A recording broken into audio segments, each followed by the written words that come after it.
매일 말씀 10분 강론입니다. 오늘은 호주에서는요 오스트레일리아 데이 기원 미사로 봉헌됩니다. 마태복음 5장 1절에서 12절입니다. 행복선언에 대한 거니까 여러분 여기 해당되는 강론을 좀 참고해 주시고, 본래 연중 3주간 화요일은 성 디모테오와 성 티토 주교 기념일입니다. 오늘 복음 말씀은 루카복음 10장 1절에서 9절입니다. 그때 주님께서 다른 제자 72명을 지명하시어 몸소 가시려는 모든 고을과 고장으로 당신의 앞서 둘씩 보내시며 그들에게 말씀하셨다. 수확할 것은 많은데 일꾼은 적다. 그러니 수확할 밭의 주인님께 일꾼들을 보내주십사 하고 청하여라. 가거라. 나는 이제 양들을 이리떼 가운데로 보내는 것처럼 너희를 보낸다. 돈주머니도 여행 보따리도 신발도 지니지 말고 길에서 아무에게도 인사하지 마라. 어떤 집에 들어가거든 먼저 이 집의 평화를 빕니다 하고 말하여라. 그 집의 평화를 받을 사람이 있으면 너희의 평화가 그 사람 위에 머무르고 그렇지 않으면 너희에게 되돌아올 것이다. 같은 집에 머무르면서 주는 것을 먹고 마셔라. 일꾼이 품삯을 받는 것은 당연하다. 이 집 저 집으로 옮겨 다니지 마라. 어떤 고을에 들어가든지 너희를 받아들이면 차려주는 음식을 먹어라. 그곳 병자들을 고쳐주며 하느님의 나라가 여러분에게 가까이 왔습니다 하고 말하여라. 주님의 말씀입니다. 그리스도님 참여합니다. 네, 오늘 복음은 루카복음 10장 1절에서 9절의 이제 말씀인데요.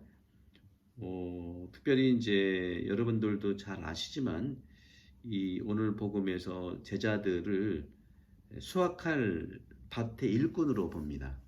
수확할 밭의 일꾼. 되게 이제 복음서에서는 포도밭 얘기가 많이 나오죠. 포도밭은 정말 일할 것이 많아요. 그래서 옛말에 과수원으로 시집을 보내지 않는다는 말이 있어요. 왜? 일이 하도 많아가지고 골병 들까봐 그렇습니다. 오늘 복음에서 수확할 것은 많은데 일꾼이 적다 하고 말씀하시죠. 그리스도께서 선교의 비유를 밭일과 관련돼서 비유를 말씀하시는데, 사실 사제 선교사 부름과 파견의 경우로 해당될 수 있지만 우리 모두는 사실은 이체받은 공에 의해 보편 사제입니다. 예수님은 좋은 소식을 알지 못하는 이 세상에서 좋은 사람들이 많이 있다는 사실을 강조하죠. 좋은 사람들이 많은데 기쁜 소식을 들어야 되지 않겠냐는 예수님의 마음이죠. 따라서 제자들 사도로 부르심을 받은 은혜라는 특전을 받는 것이면서 동시에 그리스도와 함께 구원된다는 것 역시 우리 삶 안에서 살아가는 위대한 일 중에 하나이지 않겠는가 하는 것이죠. 바로 영혼을 그리스도께 인도하는 일입니다. 요즘에 제가 자기 식별과 인간 관계에 대해서도 많이 올려놓고, 또 영혼아 너는 누구니 하는 말도 좀 하고요. 또 인간은 근본적으로 내 마음의 텃밭은 뭡니까? 맑은 좀 깨끗한 밭이 있으면 너무 좋겠지만, 본래 깨끗한 밭이었지만 텃밭, 집에서 우리가 흔히 볼 수 있는 자갈도 있고 좀 고른 땅도 아니지만 이렇게 텃밭을 갈고 나면 마음의 밭이라고 할 수 있겠죠. 이 각자의 내 마음의 밭에 하느님의 생각을 씨앗으로 심어야 되지 않겠습니까? 파종을 해야 되지 않겠습니까? 하느님의 씨앗이라고 하는 것. 그래서 마음과 생각이라고 하는 것은 영혼이에요, 영혼. 따라서 내 영혼을 돌본다는 것은 내 마음 안에 하느님의 생각을 텃밭에 심는 것, 가꾸는 걸 얘기합니다. 그래서 모든 그리스도인들은 선교사고 사제고 그런 삶을 산다는 것이죠. 하지만 나서는 사람이 적다는 거죠. 오늘 주님께서 말씀하시잖아요. 수확할 것은 많은데 일꾼은 적다, 나서질 않는다. 지금이나 그때나 그런 부분들은 정말 있는 것 같아요. 그런 점에서 선교라고 하는 것은 모든 그리스도인에게 해당되는 기쁜 소식의 전함입니다. 어떻게? 말씀으로, 삶으로, 행동으로 말입니다. 하지만 특별한 각자의 성소를 선택한 사람들에게 일꾼이 적은 것은 참으로 안타깝습니다. 그렇기 때문에 그리스도의 설교와 말씀은 늘 현실 안에서 적용돼야 되고 선물로 다가와야 되지 않겠는가. 교회 안에서 사제 성소를 위해서 기도해야 합니다. 하지만 이 기도를 옳은 방법으로 해야 되겠죠. 그것은 바로 우리 마음을 구하는 성소를 갖는 사제들을 위한 기도해야 되고, 그 기도 자체가 바로 사제의 직무이고 우리의 직무라는 거죠. 성소제를 막 찾고자 하는 것도 우리가 중요하지만 사제를 위한 기도를 하고 성소를 위한 기도를 하는 그 자체가 직무라는 말씀이죠. 그래서 주님께서는 이렇게 말씀하십니다. 그러니 수확할 밭의 주인님께 일꾼들을 보내주십사 청하여라. 왜? 당신의 밭이기 때문에 그래요. 일꾼들은 사제, 수도자, 선교사들이라고 할 수 있죠. 그들은 영혼을 구하는 성소자들이죠. 그래서 저는 영혼을 구하는 사제로서 제가 자기 식별과 인간관계, 영혼아 넌 누구니?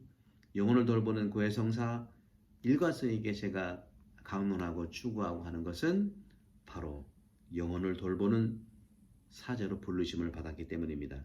그렇기 때문에 전통적으로 사목은 뭐냐? 영혼을 돌보는 사목이라고 말하고 있는 것이죠. 영혼은 육신을 제외한 생각만이 아닙니다. 온 육신을 다, 온 마음을 다, 온 생각을 다 함께하는 전인적 돌봄을 얘기하는 것이죠. 주님께 청해야 됩니다. 즉 기도하는 그 자체가 바로 이미 사제 또 제자를 위해서 할 수 있는 성소의 일이죠.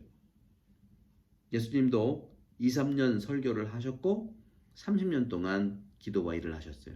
30년 동안 공생을 하기 이전에 기도와 삶으로 기도를 준비를 하셨고 3년 선포하셨죠. 기도와 일이 참 선교자의 모습입니다. 사도의 상태로 사신 것이죠. 그런 점들을 우리는 기도하고 일을 하는 그리스도인이 되어야 되겠고, 그런 분들이야말로 참 의미의 말씀의 선교사이고 사제를 위해서 기도하고 선교사를 위해서 기도하는 그 힘이 하느님으로부터 나오고 그분께서 우리를 불러주신다는 것이죠. 당신의 수확할 밭을 우리가 읽어야 되지 않겠습니까? 당신의 수확할 밭이라는 이 말씀은 오리게네스 교부의 표현이에요. 하느님의 우주적인 의미를 담고 있지요. 당신의 수확할 밭, 이 지구로 보셔야 되겠죠. 지구. 생태계를 복원해야 되겠죠. 말씀을 사는 사람들은 생태계를 살리는 사람들이에요. 그런 점에서도 우리가 이 모든 세계가 영적인 것이 된다고 하는 것, 이것이 모두 하느님이 모든 것 안에 있기 때문에 그렇습니다. 하느님은 모든 것 안에서 모든 것이 되실 것입니다. 고린도전서 15장 28절이죠. 하느님의 영광을 위해서 창조된 모든 것을 수확하는 것이 바로 인간의 과제이죠. 그렇기 때문에 자연은 자연답게 가꿔야 되지 인간 중심으로 개발하면 안 된다는 것이죠. 그 개발하고 인간 중심으로 된 결과가 코로나도 생겼고 지구가 많이 아프지 않습니까? 그런 점에서 모든 것 안에서 하느님의 말씀이 숨어 있고 하느님께서 세상에 기원을 주셨고 모든 것 안에서 하느님의 지혜가 바로 숨쉬고 계시되고 있다는 것이죠. 우주에 숨을 불어넣는 하느님, 우주에 또 감춰져 있는 그 뜻을 발견하는 것, 이것이 바로 예술이죠. 교부들은 바로 이것을 자연의 기도, 자연적 관상이라고 했습니다. 영적인 몸이야말로 자연을 바라보는 관상 기도이죠. 과학자들이 발견한 세상은 일치되고 조화로운 일이 이루어지고 당연히 있지만 우주 법칙에 따라서 시계처럼 기능하고 있지만 영적인 사람들은요, 그렇게 과학자들이 발견한 세상에 더욱더 그 너머에 하느님과 함께 바라보는 하느님의 세상을 만나야 되지 않겠습니까? 영적인 사람들은 이 자연적인 세계를 뛰어넘어서 그 너머 세상의 조화 속에 하느님의 목소리를 발견해야 되고 하느님의 이 사랑을 발견해야 된다는 것이죠. 그렇기 때문에 세상은 하느님과 만나는 기회와 시간, 그것을 가리키는 커다란 시계와 같다는 것이죠. 그런 것처럼 이제는 린네라는 과학자가 있었죠. 린네는 이렇게 말했습니다. 린네처럼 하느님은 다시 말 하늘은 하느님의 영광을 말한다. 시편 19장 1절이죠. 이렇게 묵상하는 건데 이런 묵상하는 마음은 영광의 옷을 입은 하느님을 보는 것입니다. 시편 93장 1절. 그런데 구소련 시대에 유리 가가린이라는 사람이 우주선을 타고 우주에 갔을 때 하느님은 없더라 안 보이더라 이렇게 무신론적으로 얘기했잖아요. 본래가 소련은 공산주의지만 소련의 국민들, 러시아 사람들은 하느님의 백성들, 스피리추얼 피플입니다.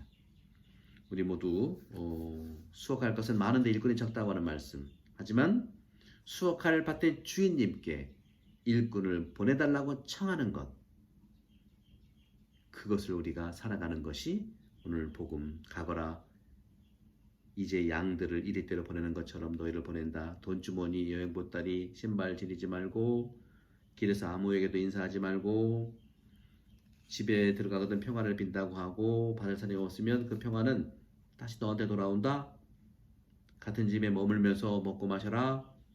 일꾼이 품삯을 받는 것은 당연하다. 이 집 저 집 돌아다니지 마라. 어떤 고래 가든지 차려주면 먹어라. 병자들을 고쳐주고 하느님의 나라가 가까이 왔다고 선포하여라.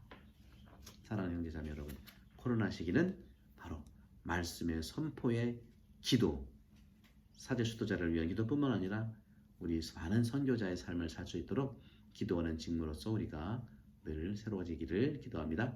성부와 성령의 여러분 모두를 강복합니다. 감사합니다.